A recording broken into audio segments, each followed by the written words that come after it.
People on both sides of the state line are watching the State House right now, though at least one Jackson County, Missouri lawmaker doesn't think the Kansas Star Bonds appeal is going to be strong enough. He proposes a new 3/16 cent sales tax earmarked only this time for the Chiefs. And that would allow the Chiefs to renovate Arrowhead Stadium or to build a new home in Jackson County. Fox 4's Sean McDowell working for you live at the Jackson County Courthouse tonight. That's where county legislators are discussing this proposed ordinance. Sean?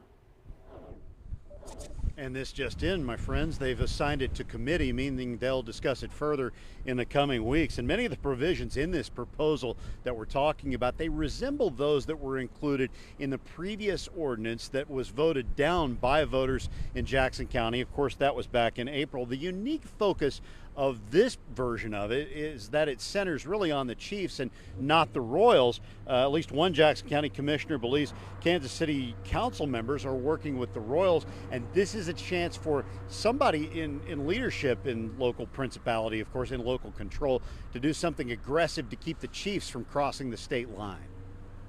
We are constrained by time, and the teams are as well. The proposed 3/16 cent sales tax is intended to keep Kansas City's reigning Super Bowl champions in Jackson County and not somewhere else like Wyandotte County, Kansas. We need to be a little bit more aggressive. That was the idea behind the 3/8 cents completely. First District Jackson County legislator Manny Abarca believes approving this move could lead to locking down the Chiefs for 40 years. It's a unique proposal since it doesn't include the Royals, who are actively seeking a new home, possibly in downtown Kansas City or across the state line in Kansas. It would replace the current 3/8 cent sales tax that currently benefits both teams. One way or another, we have a deadline fast approaching for the November ballot, and we know across the state line they're moving aggressively in unison from their state, local governments to try and recruit the teams over. We should be doing the same. Barca believes Kansas City's council is working to keep the Royals from crossing the state line. He wants to see his Chiefs-focused presentation given to Jackson County voters in November,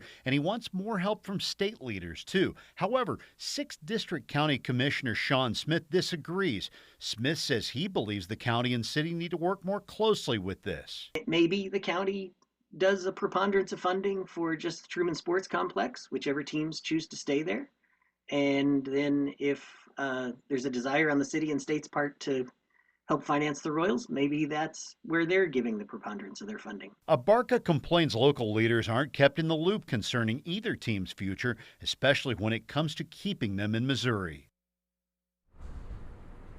Now, Barca also says he wants to fast-track this proposal because the deadline to get an item included on the upcoming ballot in Jackson County is August 27th. Again, it was sent to committee during that legislative earlier meeting. We're far from a decision in this process. However, all parties know they're really running the clock.